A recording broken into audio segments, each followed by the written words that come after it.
जय Hind and hello guys, स्वागत है आपका आपके अपने YouTube चैनल ज्ञानदेह होस्ट में। और इस वीडियो में मैं आपको बताने वाला हूं railway RRB ministerial and isolated categories भर्ती 2025 ऑनलाइन फॉर्म के बारे में। गाइस वैसे तो इसके फॉर्म फिलअप की वीडियो मैंने ऑलरेडी बना दी थी, बट यहां पर मैंने देखा कि आपके सामने इस फॉर्म को भरने में अलग अलग प्रॉब्लम आ रही है, जैसे कि डॉक्यूमेंट अपलोड करने में, फोटो साइन अपलोड करने में, फिर यहाँ पर जब आप आपका जो जोन प्रेफरेंस है वो देते हैं उसमें कि आपने आपका जो जोन है वो सिलेक्ट किया, और जब आप वहां पर अप्लाई के मेन पॉइंट पर जाते हैं तो वहां पर आता है कि आप अभी किसी भी जोन पर या फिर किसी भी वैकेंसी पर अप्लाई करने के लिए एलिजिबल नहीं है। तो उसके बारे में आपको बताया जाएगा कि कैसे आपको फॉर्म को भरना है। तो सभी जानकारी का सोल्यूशन इस वीडियो के अंदर देने की कोशिश करूंगा, और अगर उसके बाद भी आपके मन में कोई सवाल कोई डाउट रह जाए तो आप कमेंट के माध्यम से पूछ लीजिएगा। सबसे पहले तो मैं आपको यही पर उसका सोल्यूशन दे देता हूं कि जब आप इसमें आप अपना जोन सेलेक्ट करके अप्लाई करते हैं और लास्ट में जाकर के आपको आता है कि आपके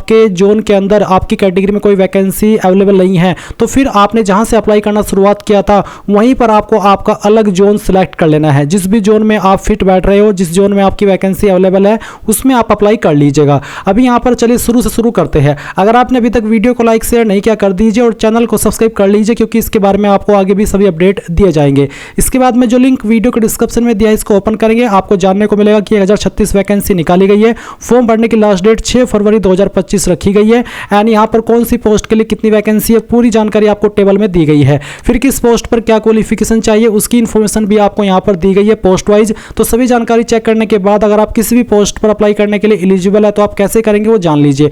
आप इंपोर्टेंट लिंक के सेक्शन में आएंगे और अप्लाई ऑनलाइन लिंक ओपन करेंगे, आपके सामने ये वाली आरआरबी की ऑफिशियल वेबसाइट आएगी। अब यहाँ पर आने के बाद में आप ऑलरेडी हैव एन अकाउंट, इसके ऊपर क्लिक करके अगर आपने इस वेबसाइट का इस्तेमाल करके 2024 के अंदर जितने भी फॉर्म आए थे रेलवे के वो भरा है तो आपका अकाउंट बना हुआ है। आप नया रजिस्टर नहीं करेंगे, आप उसी इंफॉर्मेशन का इस्तेमाल करके लॉगिन करेंगे, जिसमें कि आप आपका रजिस्टर्ड नंबर या ईमेल एड्रेस डालेंगे, जो पासवर्ड बनाया था वो डालेंगे और आई एम नॉट रोबोट के ऊपर क्लिक करके लॉगिन कर लेंगे। पासवर्ड भूल गए तो कोई चिंता की बात नहीं, आप फॉरगॉट पासवर्ड पर क्लिक कीजिए, आपका रजिस्टर्ड नंबर या ईमेल एड्रेस डालिए, डेट ऑफ बर्थ जो आपने फॉर्म के अंदर भरी थी वो डालिए और आई एम नॉट रोबोट के ऊपर क्लिक करके प्रोसीड कर दीजिए।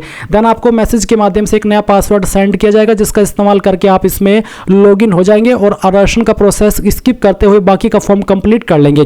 पर गाइस अगर आप फ्रेशर है, आपने इस वेबसाइट का इस्तेमाल करके लास्ट ईयर 2024 के अंदर कोई फॉर्म नहीं भरा, आप पहली बार इस वेबसाइट को देख रहे हैं, तो आप इसमें जो अपना अकाउंट है वो बनाएंगे। इसके लिए आप क्रिएट एन अकाउंट यहां पर क्लिक करेंगे, और यहां पर भी आपको नोट करके यही बोला है कि अगर आपने CEN का कोई भी फॉर्म भरा था जो कि आरआरबी के द्वारा 2024 में आया था, तो आपको इसमें दोबारा रजिस्ट्रेशन करने की आवश्यकता नहीं है, आप उसी इन्फॉर्मेशन का इस्तेमाल करके लॉगिन कर लीजिएगा। पर अगर आप इस पेज के ऊपर आए हो तो इसका मतलब है कि आप फ्रेशर है। इसके लिए गाइस आप यहां पर अब ओके करेंगे और अपना जो नया रजिस्ट्रेशन है वो कर लेंगे। इसके लिए सबसे पहले कंट्री ऑफ नेशनलिटी में आप इंडिया सेलेक्ट करेंगे, फिर पर्सनल इन्फॉर्मेशन में जो भी आपका नाम 10th के सर्टिफिकेट के अकॉर्डिंग है वो आपको यहाँ पर डालना है, उसको दोबारा से डाल करके आपको वेरीफाई कर देना है। अगर आपने 10वीं के बाद में आपका नाम बदला है तो यस करिए, नहीं तो आपको नो करना है। फिर जो भी आपकी डेट ऑफ बर्थ है वो आप यहाँ पर कैलेंडर के ऊपर क्लिक करके सेलेक्ट कर लेंगे, पहले ईयर, फिर यहां से आपका जो भी मंथ है वो, और उसके बाद में डे, एंड देन उसको दोबारा सेलेक्ट करके वेरीफाई कर लेंगे। फिर आपको आपका जेंडर सेलेक्ट करना है, उसको दोबारा सेलेक्ट करके वेरीफाई कर लेना है। फिर फादर नेम डालेंगे, फादर नेम को दोबारा डाल करके वेरीफाई कर लेंगे। उसके बाद मदर नेम डालना है, मदर नेम को दोबारा डाल करके वेरीफाई कर देना है। फिर आता है आपका आधार कार्ड का नंबर, तो आप आधार कार्ड नंबर डालिए और वेरीफाई यूजिंग आधार इसके ऊपर क्लिक कीजिए। अगर आपके पास आधार कार्ड नहीं है तो आप I do not have Aadhaar card इसके ऊपर क्लिक करके यहाँ पर I do not have Aadhaar card इसके ऊपर क्लिक कीजिएगा, और फिर इनमें से कोई भी एक आईडी आपको सेलेक्ट कर लेनी है, एंड देन उसका जो भी नंबर है वो यहाँ पर डालना है। इश्यूइंग अथॉरिटी बतानी है कि कौन सी अथॉरिटी के द्वारा आपका ये आईडी जारी हुआ है और कहां से जारी हुआ है, उस स्थान का नाम भी आपको देना होगा। पर अगर आपके पास आधार है तो फिर आपको ये देने की आवश्यकता नहीं पड़ेगी। फिर आप यहाँ पर आपका ईमेल एड्रेस डालेंगे और जनरेट ईमेल ओटीपी पर क्लिक करेंगे तो आपके ईमेल पर एक ओटीपी जाएगा जो कि आप यहाँ पर डाल देंगे। फिर नंबर डालेंगे सेम वे में, और मोबाइल वाला जो ओटीपी है वो जनरेट करेंगे और उसको यहाँ पर डाल देंगे। एंड देन आप यहाँ पर एक पासवर्ड बनाएंगे। पासवर्ड के अंदर आपके इंग्लिश का कैपिटल लेटर, स्मॉल लेटर, साथ ही साथ कोई एक स्पेशल कैरेक्टर भी होना चाहिए। तो कुछ इस तरह का पासवर्ड बना लेंगे और फिर इसको दोबारा डाल करके वेरीफाई कर देंगे। एंड देन एक कैप्चा कोड डाल करके preview and create an account के ऊपर क्लिक करेंगे। इसके बाद आपने जो भी इन्फॉर्मेशन आपने भरी रजिस्ट्रेशन के समय वो आएगी, और आप जब आपको लगे कि यहाँ सभी जानकारी सही है तो आप उसको सबमिट कर देंगे। क्योंकि मेरा अकाउंट पहले से बना हुआ है इसलिए मैं यहाँ पर होम के ऊपर आकर के ऑलरेडी हैव एन अकाउंट के ऊपर क्लिक करके अपना रजिस्टर्ड नंबर और पासवर्ड यहाँ पर डालता हूँ, और फिर कैप्चा कोड डालने के बाद में लॉगिन के ऊपर क्लिक करता हूँ, और आपको भी ऐसा ही करना है। अब लॉगिन करने के बाद में आपके सामने इस तरह से जनरल इंस्ट्रक्शंस आएंगे। मैं आपको बता दूं कि अगर आपका पहले से अकाउंट बना हुआ है तो आप ओटीपी वेरिफिकेशन करेंगे, और अगर आपने अभी रजिस्ट्रेशन किया है तो आप यहाँ पर जो आपका आधार वेरिफिकेशन है वो करेंगे, और वो करने के बाद आप ऑनलाइन एप्लीकेशन के सेक्शन में आएंगे और आपको यहाँ पर आपकी जो वैकेंसी है वो देखने को मिल जाएगी। अब आप यहाँ पर किस जोन के लिए अप्लाई करना चाहते हैं या फिर कर रहे हैं वो आप सिलेक्ट कर लीजिए। फिर आप यहाँ पर इसके ऊपर टिक कीजिए और नेक्स्ट के ऊपर क्लिक कर दीजिए। अब नेक्स्ट के ऊपर क्लिक करने के बाद अगर आपने अपना फॉर्म इस वेबसाइट का इस्तेमाल करके कोई भी 2024 के अंदर भरा था तो आपकी इन्फॉर्मेशन फैच कर ली जाएगी, और अगर आप फर्स्ट टाइम भर रहे हैं तो आप यहाँ पर आपकी जानकारी भरेंगे। तो सबसे पहले आप यहाँ पर इन्फॉर्मेशन देंगे मैरिटल स्टेटस की, तो आप मैरिड है या अनमैरिड वो आप सिलेक्ट कर लेंगे। रिलीजन आपका क्या है वो आप सिलेक्ट कर लेंगे। उसके बाद में क्या आपको जो छूट मिलती है फीस की क्या वो आप लेना चाहते हैं। अगर आप SC ST है तो आप यहाँ पर यस कर दीजिए। अगर आप SC ST है तभी आपके सामने ऑप्शन एक्टिव होगा। फिर आती है मदर टंग, आपकी मातृभाषा कौन सी है वो आप सिलेक्ट कर लेंगे। फिर किस लैंग्वेज के अंदर आप अपना एग्जाम देना चाहते हो वो लैंग्वेज आप सिलेक्ट कर लेंगे। जो भी आप सिलेक्ट करेंगे इसी लैंग्वेज में फिर आपको एग्जाम देना होगा। Permanent visible mark of identification, आपकी बॉडी के ऊपर वो निशान जिससे आपकी बॉडी की पहचान होती है, आप उस मार्क के बारे में यहाँ पर लिखेंगे। और फिर है मार्क 2, अगर आपकी बॉडी के ऊपर एक से ज़्यादा परमानेंट मार्क है तो आप दूसरे मार्क के बारे में लिख दीजिए, नहीं है तो नो मार्क लिख दीजिएगा। अब आती है कम्युनिटी, तो आपकी कास्ट कैटेगरी कौन सी है, general, SC ST OBC EWS जो भी है वो आप सिलेक्ट कर लीजिए। मैं फॉर्म को डेमो के लिए भरा हूँ इसलिए मैंने ऐसे सिलेक्ट किया है। आप आपकी रियल कैटेगरी जो भी है वो आप यहाँ पर सिलेक्ट करेंगे। उसके बाद में आपकी जो कास्ट है उसका नाम आपको यहाँ पर खुद से एंटर करना होगा। कम्युनिटी सर्टिफिकेट नंबर, ये जो आप कास्ट सर्टिफिकेट देंगे ये आपका सेंट्रल का होना चाहिए, और जो आपका कम्युनिटी सर्टिफिकेट नंबर है वो आप यहाँ पर लिख दीजिएगा आपका सर्टिफिकेट चेक करने के बाद में। अब ये सर्टिफिकेट इनमें से कौन से पोस्ट के अधिकारी ने जारी किया है वो आपको सिलेक्ट कर लेना है। जहां पर आपके सर्टिफिकेट पर नीचे की तरफ मोहर लगी हुई होगी वहीं पर आपको सक्षम अधिकारी के बाद में पोस्ट के अधिकारी का नाम लिखा होगा। CO, मजिस्ट्रेट, एडिशनल मजिस्ट्रेट या फिर नायब तहसीलदार, तहसीलदार, तालुका मजिस्ट्रेट को तहसीलदार बोलते हैं। तो आपने आपके सर्टिफिकेट के ऊपर जिस भी पोस्ट का अधिकारी का नाम है यानी कि पोस्ट है वो पोस्ट आपको सिलेक्ट कर लेनी है। उसके बाद कौन सी स्टेट के द्वारा जारी हुआ है वो स्टेट सेलेक्ट करेंगे। किस डेट में जारी हुआ है वो डेट भी आप सिलेक्ट कर लेंगे। कि एक है फिर do you wish to avail free rail travel pass for the exam, यानी कि जो फ्री रेल ट्रेवल पास मिलता है एग्जाम के लिए क्या आप वो लेना चाहेंगे। अगर हाँ तो यस, नहीं तो आप नो भी कर सकते हैं। फिर आपको आपके नियरेस्ट रेलवे स्टेशन का नाम बताना है यानी कि लिखना है, और जो आपका कास्ट सर्टिफिकेट है वो आप अपलोड डॉक्यूमेंट के ऊपर क्लिक करके यहाँ पर अपलोड करेंगे, जिसका फॉर्मेट PDF का होना चाहिए और साइज 500 KB से कम रहना चाहिए। इसके बाद में आप यहाँ पर पोस्टल एड्रेस भरेंगे यानी कि जो आपका प्रेजेंट एड्रेस है वो आपको भरना है। पहले आप आपकी स्टेट सेलेक्ट कर लेंगे, फिर आपकी डिस्ट्रिक्ट, उसके बाद में जो आपका एड्रेस है वो आप यहाँ पर लिख दीजिएगा इस कॉलम के अंदर। नियरेस्ट सिटी या फिर मेजर टाउन आपका कौन सा है प्रेजेंट वो आप यहाँ पर लिखिएगा इस वाले सेक्शन में, और फिर पिन कोड आपका क्या है वो भी आपको यहाँ पर डाल देना है। ये डालने के बाद में आप देखेंगे परमानेंट एड्रेस और नीचे tick if permanent address is same as present address, यानी कि अगर आपका प्रेजेंट और परमानेंट एड्रेस एक ही है अलग अलग नहीं है तो आप इसको बॉक्स के ऊपर टिक कर देंगे। अगर अलग अलग है तो अनटिक कर रहने दे और अलग से अपना परमानेंट एड्रेस भर दे। उसके बाद सेव के ऊपर क्लिक करेंगे और फिर नेक्स्ट कर देंगे। अब गाइज आपके सामने यहाँ पर अदर डिटेल का सेक्शन आएगा जहां पर आपसे पूछेगी कि आप एक्स सर्विसमैन है, अगर हाँ तो यस, नहीं तो आप नो करेंगे। क्या आप विकलांग है, अगर हाँ तो यस, नहीं तो यहाँ पर आपको नो करना है। क्या आप इकोनॉमिकली बैकवर्ड क्लास से आते हैं, अगर हाँ तो यस, नहीं तो आप नो करेंगे। क्या आप रेलवे के सर्विंग एप्लीकेंट है, अगर हाँ तो यस करेंगे, नहीं तो आपको नो करना है। उसके बाद में करंट डिप्लॉयमेंट डिटेल्स में बताना है कि name of the current department organisation, तो सेंट्रल गवर्नमेंट में आपका काम कर रहे हैं करंटली, स्टेट गवर्नमेंट में या फिर पब्लिक सेक्टर अंडरटेकिंग में। अगर आप नहीं कर रहे अभी कहीं पर काम, अनएम्प्लॉयड है, तो आप यहाँ पर नॉट एप्लीकेबल क्लिक कर दीजिएगा। उसके बाद में आप बैंक डिटेल भरेंगे जो कि आपको फीस रिफंड होती है उसके लिए। तो यहाँ पर है refund of fee account holder, यानी कि आप किस नाम पर बैंक अकाउंट है उसका नाम आपको लिखना है। फिर आपका जो बैंक अकाउंट नंबर है वो यहाँ पर डाल देना है। उसके बाद आप यहाँ पर जो आपका FSC कोड है वो भरिएगा, आपको अब आपकी पासबुक के ऊपर मिल जाएगा, या फिर आप गूगल के अंदर आपके बैंक का नाम लिख करके ब्रांच का नाम लिख दीजिएगा और उसके बाद में लिखिएगा FSC कोड। तो ऑनलाइन वे में भी आप अपना FSC कोड प्राप्त कर सकते हैं।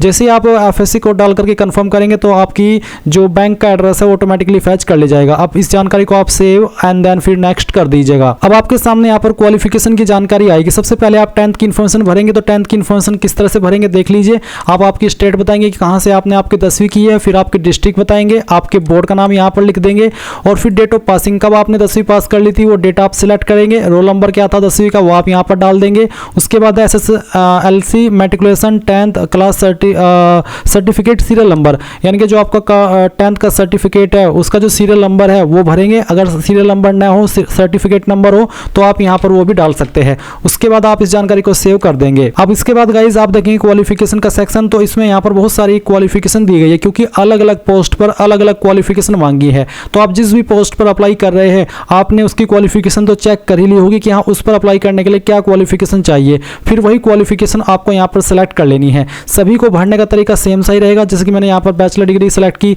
तो मेरे सामने यहाँ पर पूछा है डिसिप्लिन या फिर सब्जेक्ट, फिर स्टेट, फिर डिस्ट्रिक्ट, फिर कॉलेज यूनिवर्सिटी का नाम, डेट ऑफ पासिंग, परसेंटेज। साथ ही साथ यहाँ पर है please choose one many your medium of proficiency competency in teaching. तो टीचिंग की प्रोफिशिएंसी या फिर कॉम्पिटेंसी किस लैंग्वेज में है वो आपको बतानी होगी। उसके बाद में do you have knowledge of computer application, यानी कि कंप्यूटर का भी क्या आपको ज्ञान है। अगर हाँ तो यस, नहीं तो आप नो करेंगे। अब मान लीजिए कोई कैंडिडेट किसी अन्य पोस्ट पर अप्लाई करे तो उसमें मैं यहाँ पर एक और क्वालिफिकेशन अन्य सेलेक्ट करके दिखाता हूँ। जैसे कि मैं बीएड और इक्विवेलेंट डिग्री सेलेक्ट करता हूँ तो भी आपके सामने सेम ही ऑप्शन रहेंगे। इसमें अगर डिग्री जो डिसिप्लिन सब्जेक्ट अगर वो एप्लीकेबल हो रहा है तो वो आप सेलेक्ट कर लीजिएगा। अगर मैं बीएड की जगह पर 2 ईयर डिप्लोमा सेलेक्ट करता हूँ तो डिसिप्लिन में जो ऑप्शन आएगा वो आप सेलेक्ट कर लीजिएगा। अगर मैं डिप्लोमा इन लेबर सेलेक्ट करता हूँ तो यहाँ पर जो ऑप्शन आएगा वो सेलेक्ट कर लीजिएगा। बाकी के ऑप्शन सेम ही रहेंगे जैसे कि मैंने अभी आपको बैचलर डिग्री में फिल करके दिखाया है। उसके बाद जैसे ही आप यहाँ पर कोई भी जानकारी दे रहे हैं अपनी क्वालिफिकेशन की, वो देने के बाद में ऐड के ऊपर क्लिक करेंगे तो ये इन्फॉर्मेशन आपकी यहाँ पर मैट्रिकुलेशन के सेक्शन के नीचे ऐड हो जाएगी। इसके बाद फिर नीचे की तरफ आएंगे और वर्क एक्सपीरियंस डिटेल देखेंगे। अगर आप ऐसी पोस्ट पर अप्लाई कर रहे हैं जिस पर एक्सपीरियंस मांगा तो आप यहाँ पर बताएंगे कि आपके पास कौन सा एक्सपीरियंस है वो सिलेक्ट करिएगा और उस नेचर ऑफ एक्सपीरियंस आपको सेलेक्ट करना होगा।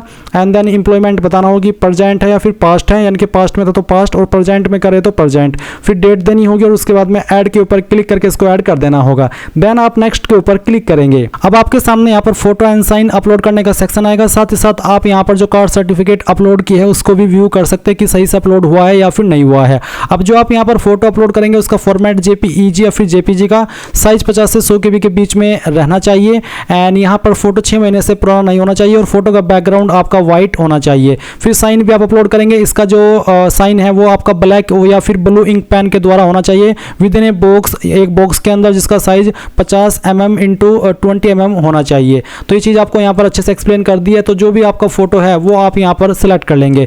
मैं इस फॉर्म को डेमो के लिए भरा हूँ तो मैं एक रैंडम फाइल आपको यहाँ पर अपलोड करके दिखा रहा हूँ। तो गाइज मैंने एक रैंडम फाइल सेलेक्ट की है फोटो की। आपका फोटो जो आप सिलेक्ट करेंगे कुछ इस तरह से आएगा। फिर आप इसको यहाँ पर राइट आइकन के ऊपर क्लिक करके इस तरह से ओके कर दीजिएगा और ओके करने के बाद अगर आपका फोटो इंस्ट्रक्शंस के अकॉर्डिंग रहा तो यहाँ पर इस तरह से अपलोड हो जाएगा। फिर जो आपकी साइन की फाइल है वो भी आप यहाँ पर सेलेक्ट कर लेंगे। जहाँ पर भी साइन है सेलेक्ट कीजिए, ओपन कीजिए, आपका साइन यहाँ पर आ जाएगा। अगर साइज दिए गए इंस्ट्रक्शंस के अकॉर्डिंग होगा सिग्नेचर बेसिकली तो आपको यहाँ पर कोई इशू देखने को नहीं मिलेगा। तो यहाँ पर गाइज जैसे ही आपका साइन आ जाए तो आप यहाँ पर सेव करेंगे और सेव करने के बाद में आपका फोटो साइन सेव होगा। उसके बाद आप नेक्स्ट कर देंगे। नेक्स्ट करने के बाद में यहाँ पर आता है you are not eligible for any of the post under selected RRB.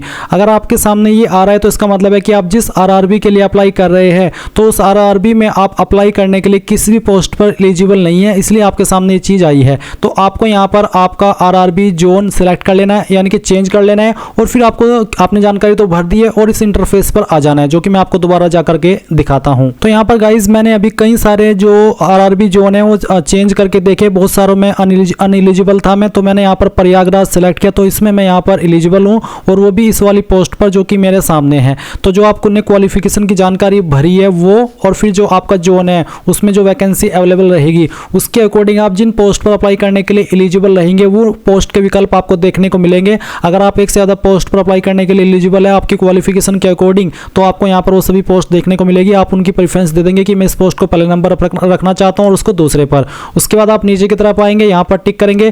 पहले इसमें आपको कुछ और नहीं, सिर्फ ये भरना कि आप कहाँ से फॉर्म को भर रहे हैं, आपकी सिटी का नाम। उसके बाद में आप प्रीव्यू एप्लीकेशन पर क्लिक करेंगे। अब जो भी आपने जानकारी भरी है वो आपको सभी चेक कर लेनी है। जब आपको लगे कि सभी जानकारी सही है तो आप यहाँ पर टिक करेंगे। उसके बाद में आप सबमिट कर देंगे। सबमिट करने के बाद आपके पास एक अंतिम मौका है। अगर आपने एक बार यहाँ से सबमिट कर दिया तो आपका फॉर्म सबमिट हो जाएगा फाइनल। इसके बाद में फिर आपको फीस जमा करनी होगी और अगर आप फिर इसमें कोई चेंजेस करना चाहेंगे तो एक बार फीस जमा करने के बाद जब आपको एडिट का टाइम मिलेगा, मॉडिफिकेशन का टाइम मिलेगा, तभी आप मॉडिफिकेशन कर सकते हैं। इस बीच में आप कोई मॉडिफिकेशन नहीं कर पाएंगे।